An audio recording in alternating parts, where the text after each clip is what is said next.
At the moment, there is a staffing problem within the out-of-hours service. It's particularly extreme out west, in the west of the region. We are having great difficulty in filling many of our out-of-hours shifts with GPs. So as a result of that, we are having to take measures to assess the needs of patients who are calling the out-of-hours service, and to try and get as many people as possible to come to the primary care centres to be seen, rather than doing home visits. Naturally, home visits take an awful lot of time because of the distances involved for our doctors to travel, and we would prefer, and it is a lot more efficient, for us to see as many people as possible in our out-of-hours primary care centres.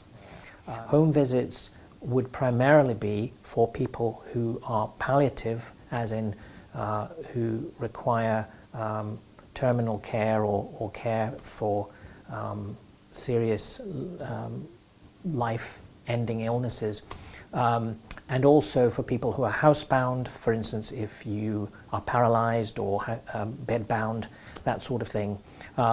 However, if somebody is incredibly unwell and really cannot make it to a primary care centre, then we would visit that patient.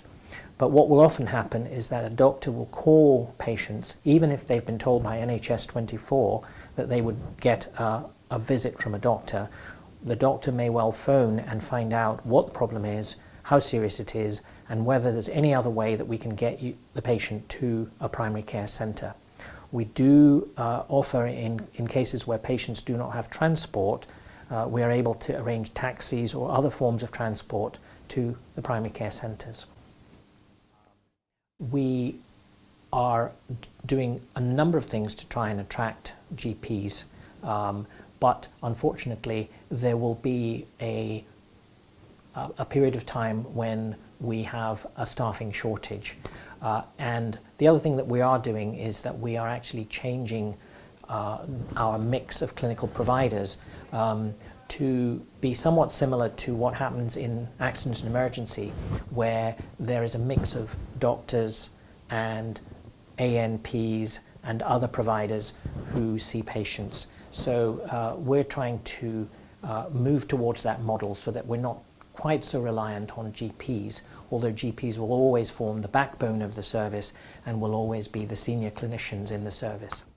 I think it's important that people show a collective responsibility for both themselves and for other people who are in a similar situation, that if it's at all possible for you to come to an out-of-hours centre, then do so, because you know that that will mean that you're saving that doctor's time for somebody else who may be more critical or may not be able to come to the out-of-hours centre.